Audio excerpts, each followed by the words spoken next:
Assalamualaikum warahmatullahi wabarakatuh. Perkenalkan, saya Gibran Ramadan dari kelas HTNG jurusan Hukum Tata Negara NPM 22210200265. Di sini saya akan mempresentasikan atau membuat video tentang jenazah. Pengertian jenazah. Jenazah bila ditinjau dari segi bahasa etimologis berasal dari bahasa Arab dan menjadi turunan dari isim masdar yang diambil dari fi'il madi janaza yajniju janazatan wajinazatan. Bila huruf jim dari kata tersebut dibaca fathah janazatan, kata ini berarti orang yang telah meninggal dunia. Namun bila huruf jimnya dibaca kasroh, maka kata ini memiliki arti orang yang mengantuk. Demikian keterangan yang dijelaskan oleh sang penulis kitab Matli Al-Anwar. Dalam kamus Al-Munawwir, kata jenazah diartikan sebagai seseorang yang telah meninggal dunia dan diletakkan dalam usungan. Kata ini bersinonim dengan al-mayyit atau mayat, karena Ibnu Al-Faris memaknai kematian sebagai peristiwa berpisahnya nyawa dari badan atau jasad. Louis Makluf di dalam kitab Al-Munjin mendefinisikan jenazah sebagai berikut, yang artinya seseorang yang berpisah dengan kehidupan. Menurut Hasan Sadli, kata jenazah yaitu seseorang yang telah meninggal dunia yang sudah terputus masa kehidupannya dengan alam dunia. Hampir sama dengan pemakaman tersebut. Ibnu Mas'ud Zainal Abidin mengartikan kata jenazah sebagai orang yang telah meninggal yang diletakkan di dalam usungan dan hendak dibawa ke kubur untuk dimakamkan.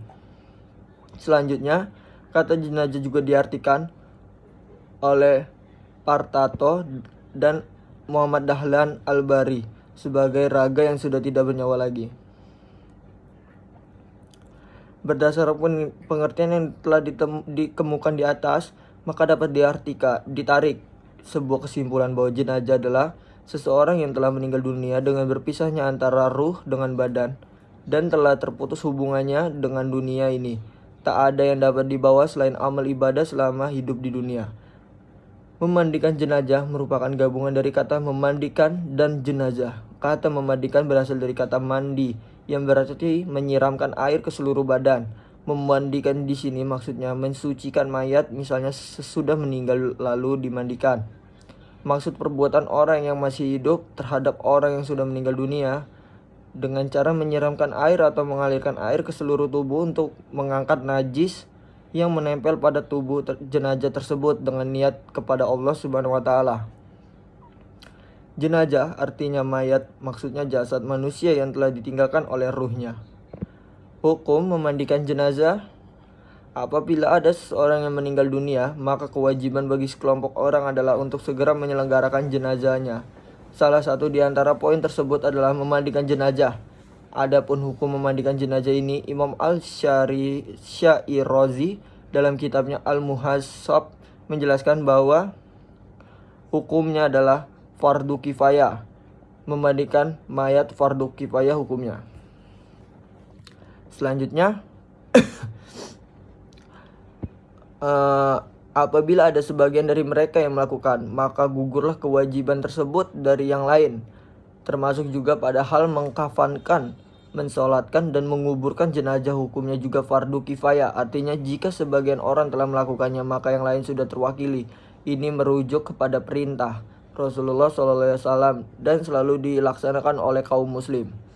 Yang selanjutnya, yang ketiga, syarat-syarat memandikan jenazah. Dalam hal memandikan jenazah terdapat beberapa hal pokok yang tidak dapat ditinggalkan, seperti syarat-syarat bagi orang yang memandikan jenazah, dan ada juga syarat-syarat bagi jenazah yang akan dimandikan. Adapun syarat-syarat bagi orang yang memandikan jenazah tersebut diantaranya, yang pertama, orang yang memandikan itu adalah orang muslim, balik dan berakal. Yang kedua, orang itu berniat memandikan jenazah. Yang ketiga, orang yang akan memandikan jenazah haruslah orang yang terpercaya atau amanah, sebagaimana yang dikatakan Imam Al-Syari'is, yang artinya hendaklah yang memandikan itu orang yang amanat atau terpercaya. Kemudian orang tersebut mengetahui hukum memandikan jenazah dan tidak menceritakan aibnya kepada orang lain, akan tetapi hendaklah ia merahasiakannya apa yang ia lihat yang tidak baik dari jenazah tersebut.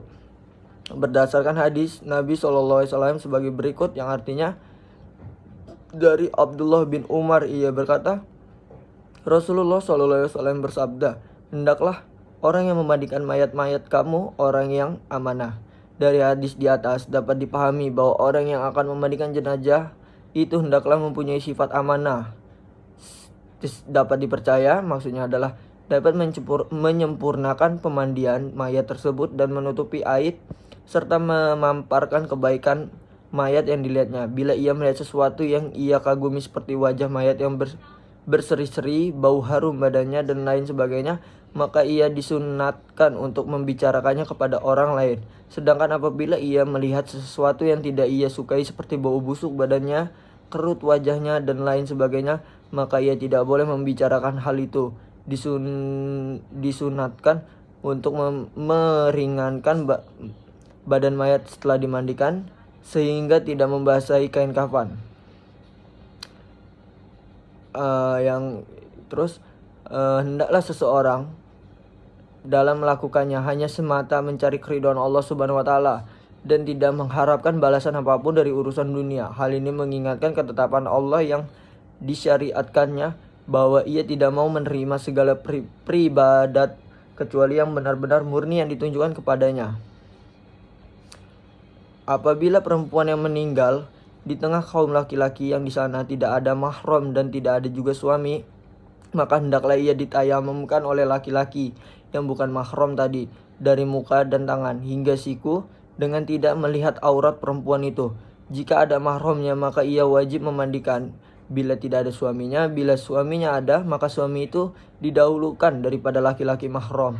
Apabila laki-laki meninggal dunia di tengah kaum wanita yang di antara mereka tidak ada istri dan tidak ada pula mahramnya, maka hendaklah ia ditayamumkan oleh salah seorang dari wanita yang bukan mahram tadi dengan menggunakan lapis yang menghalangi sentuhan dengan cara tidak melihat auratnya.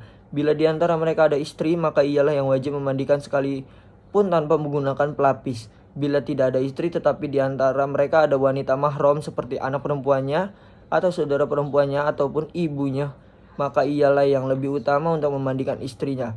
Hendaklah menurut mazhab Hambali, orang yang akan memandikan jenazah disyaratkan sebagai berikut.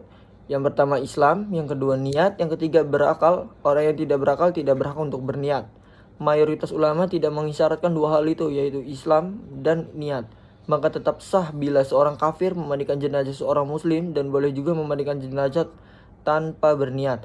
Akan tetapi niat wajib diucapkan oleh orang yang memandikan dengan cara berenang, yaitu menggerak-gerakan jenazah sebanyak 3 kali di air dengan niat memandikan, karena kita diperintah untuk memandikan mayat. Akan tetapi Hanafi berpendapat niat tidaklah menjadi syarat sahnya, akan tetapi syarat untuk menggugurkan kewajiban dari orang yang terkena kewajiban. Adapun syarat jenazah atau mayat itu wajib untuk dimandikan adalah hendaklah seorang muslim tidak wajib hukumnya memandikan mayat orang kafir, bahkan diharamkan menurut mayoritas ulama, meskipun Syafi'i membolehkannya karena memandikan mayat itu untuk kebersihan. Nabi SAW sendiri pernah memerintahkan Ali radhiyallahu anhu untuk memandikan dan mengkafani jenazah ayahnya.